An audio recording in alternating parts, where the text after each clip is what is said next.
In the recent times, we're seeing several military coups happening in the Western Sahel, and these countries are putting into power military leaders.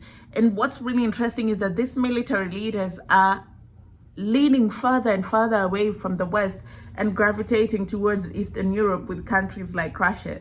New alliances are being formed, and that's making the West really uncomfortable. You know why? Because all the interests are now being put in jeopardy. For example, Niger is now striking deals with Russia, and under the table, they're working to take back their uranium. What's really interesting is that Niger's uranium is what's responsible for powering France and European Union. What then happens?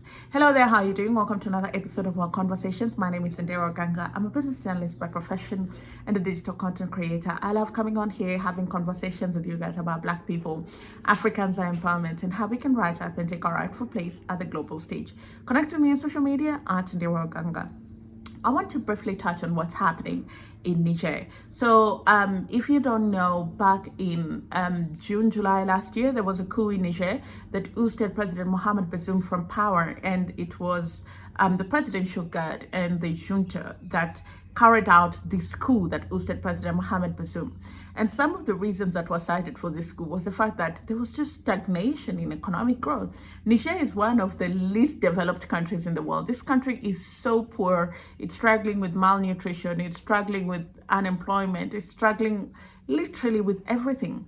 Niger is a country that produces so much uranium. It has the highest quality grade uranium ore in Africa, but only 15% of the country has electricity. 85% of the country does not have electricity. They had a president, Mohamed Bazoum. And when Mohamed Bazoum was ousted from power, we saw France, we saw the US try to put pressure on the military junta and say, we're not going to talk to you, we're not going to do business with you. What we want is the reinstatement of President Mohamed Bazoum. Of course, the junta stayed put and said, we're not going anywhere, and President Mohamed Bazoum is not coming into power. So we are what you have. Shape up or ship out. The US sent a delegation to Niger, and this really angered Niger because they said that this American delegation did not go there in the spirit of friendship, diplomacy, and open conversation. Instead, they went there trying to lecture them on what they should do. And we've seen Niger take a couple of actions. Towards the end of last year, they kicked out France and French troops in the country. All of them had to leave. And at the beginning of this year, they announced that they also want American troops to leave. They have about 1,000 troops. They have the largest drone base in Africa. They're estimated to cost about $110 million. And when Secretary Antony Blinken was in Africa, I think when he visited when he was in West Africa, I think they still thought that they had room for negotiation. And they were like, the base is not going to be operational for as long as the junta is in power. And the junta said, good, because we don't want you here. We actually want you to leave. And they've really escalated things where they're trying to create a plan to see orderly exit of American troops from Niger, and that creates a security vacuum. And guess who's there to fill it? Russia. Now, this is not a video to say Russia is a better partner than any other person. This is just to tell you what's happening there.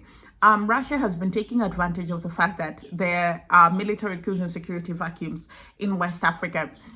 They already have presence in Burkina Faso, Mali, and now Niger. So their troops are there. They're trying to teach the military junta. It's a security exchange program. And also the leaders have been invited to Moscow on a nuclear power summit.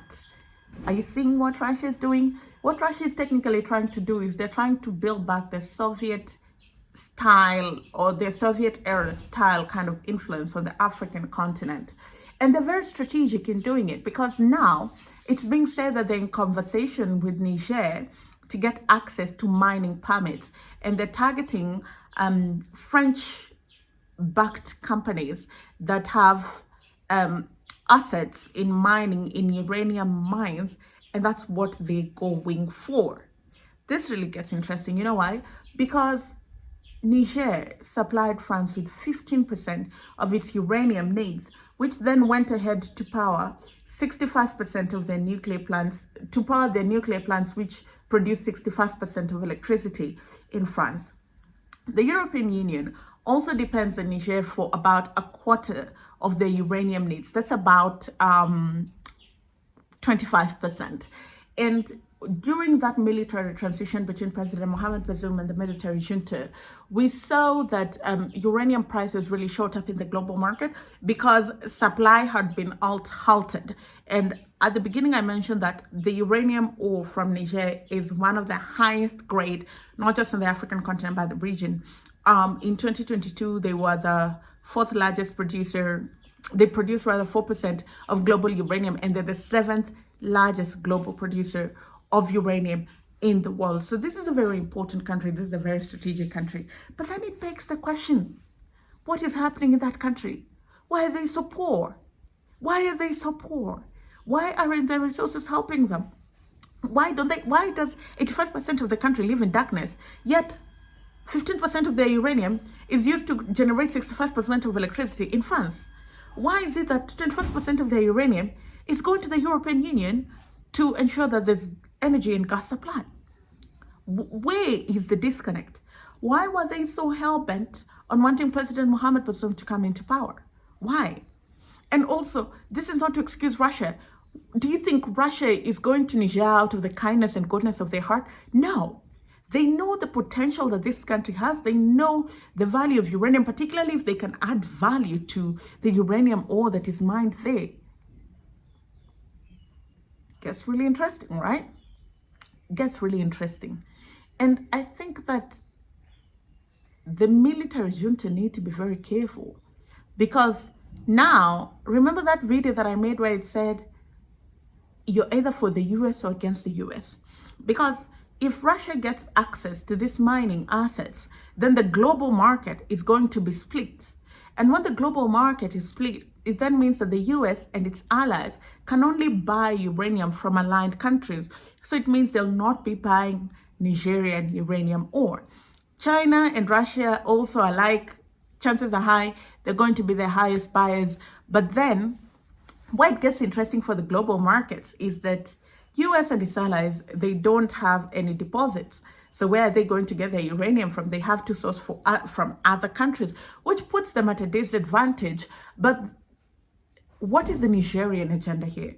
I think no matter how good the deal sounds, no matter how defiant they sound, and no matter how they think that they're taking back charge and they're taking over their country again, it's very, very important that at the core of this conversation, everybody knows that it should be the Nigerian agenda at play.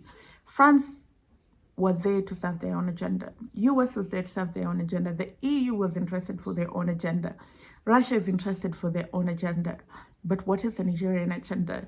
And in changing trade, bilateral and diplomatic partners, how then does it get to positively impact the life of the ordinary Nigerians? Let me know what you think about this story in the comment section. I'll see you again next time.